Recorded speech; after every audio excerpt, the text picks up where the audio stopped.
This is an absolute steal for the Vancouver Canucks as Patrik Allvin makes multiple moves heading into free agency, locking up key players to multi-year extensions, and this just set the tone for the Vancouver Canucks' future. We're going to break down everything on these extensions, the exact contracts, what Patrik Allvin said, and so much more later on this episode. Before we get into that, if you're part of the 66.6% watching this and you haven't hit that sub button yet, it's completely free to hit. It helps us out a ton, and in return, we'll give you updates from all around this crazy free agency, which is just an hour away, and everything going into the remainder of the offseason. Well, that we got off straight into this, and before we get into a certain someone's contract, we're going to go into Conor Garland signing his extension, a 6-year contract on $6 million AAV. Conor Garland was one of the best Canucks over the past 2 seasons, which is kind of crazy when you're looking farther back, and he was almost ran out of town.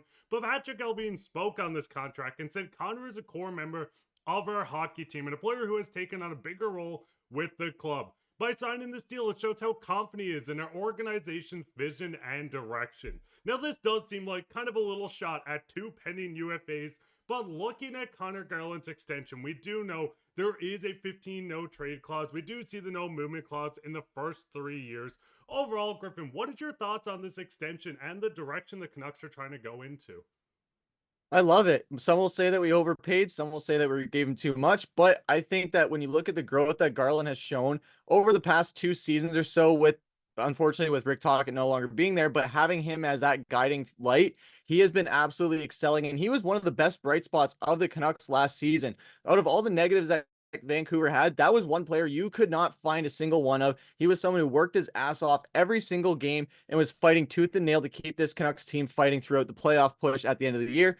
Didn't entirely work out, but also with this was a big question mark that I was really worried about. And they saw the iceberg coming a year from now, and they said, all right, let's try and get in front of this thing and make sure he doesn't go to Philly with Rick Tocchet. We want to keep Conor Garland in Vancouver. And even last season, you and I were talking about how worried we were that Conor Garland would be leaving, and now he's going to be staying for another 6 years, getting $6 million a year. It was a pretty accurate of what we were seeing in the reports of what they were saying as far as what he could be expected. And now we got to finally see it come to terms in full concrete evidence that now it's going to be here for the next 6 years. I love to see it. Because, I mean, we've seen Garland go out, and he was one of the top producers on the team, one of the most consistent players. Signing him to this extension is just showing the Vancouver Canucks want to continue to compete. They want to show Quinn Hughes they want to push for a Stanley Cup year after year, and I think it does get kind of interesting. We still see the no movement clause in the first 3 seasons, but it almost lines up perfectly with if Hughes walks and the team is going into a rebuild, this drops down to a 15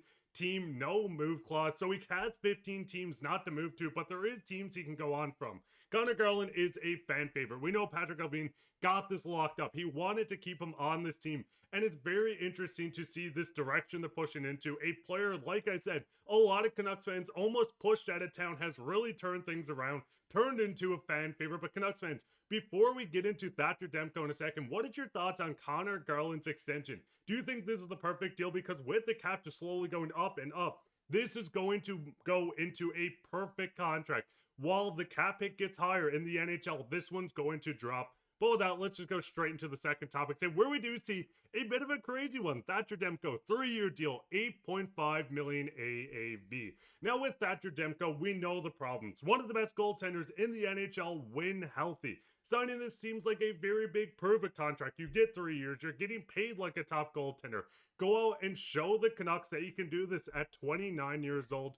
Patrik Allvin continued the trend where he talks on him being a big leader, one of the best goaltenders, but once again, a lot says we're trying to accomplish and with this organization is headed. It seems like he's making it very clear with his extensions that these players want to be here. They know the direction the team's going in, and once again, feels like a bit of a shot at a few players that are set to hit the open market. But looking at this extension, Griffin, it does seem like a big AV. We know the cap's raising. This is slowly going to be a lower percentage against the Canucks cap. What is your thoughts on this extension? What do you think this shows for the future of this team?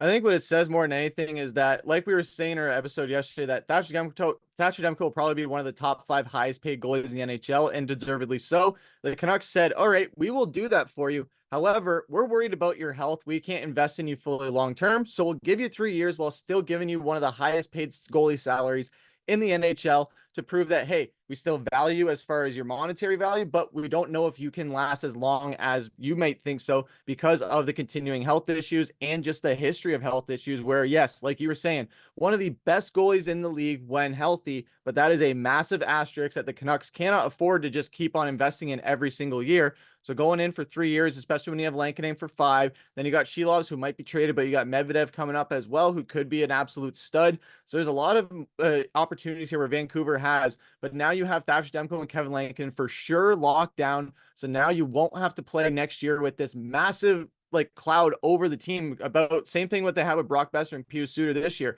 where it's the contract. Now that conversation is going to shift to Evander Kane probably, but now all that major noise is pulled off of two of our biggest players with Thatcher Demko and Conor Garland. Love to see it. And now that we have investment in them, at least we know now that it's not coming at a massive term for Thatcher Demko at least. And if it doesn't work out for that, we can at least move on and not take a massive cap hit because the cap's going to be going up. Because, I mean, looking at Demko in a whole, we know how good he is. We've seen how productive he is last year at getting Vezina votes, dragging this team into the playoffs what feels like season after season.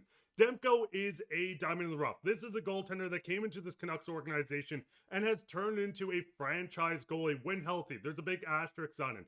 But locking up this contract, yes, you are spending a lot between Kevin Lankinen and Thatcher Demko going into next season, not this one coming, but the one after at $13 million per.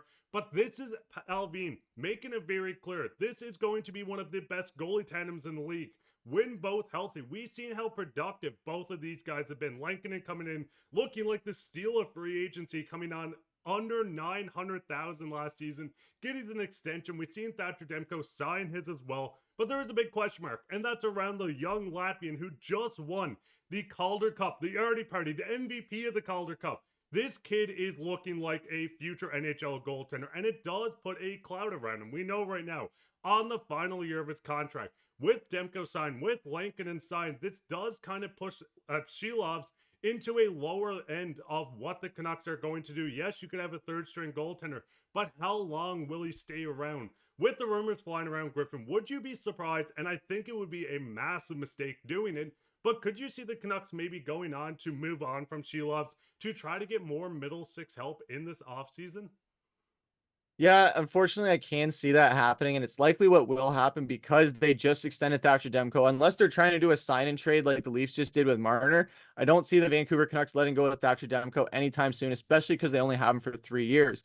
The thing with Silovs is there's so much upside, but so much unproven potential. And like I was saying in our episode last night, where if the Canucks want to stay competitive, they need to have a Vezina caliber goalie in between the pipes. That's not to say Arturs Silovs can't be in the future, but the Canucks are just trying to win now. They can't afford to wait a few years in order to have that Vezina goalie to keep them in these playoff games. You look at Bobrovsky, you look at Hellebuck, you look at Vasilevsky. These are all elite goaltenders that have gotten Stanley Cups for their teams. There's very few, especially in recent years, there's very few teams that you can name that have won a Stanley Cup with a terrible or a just middle of the road goaltender. Not saying Lankinen or Silovs are that, but we need an absolute ace to push us through the playoffs.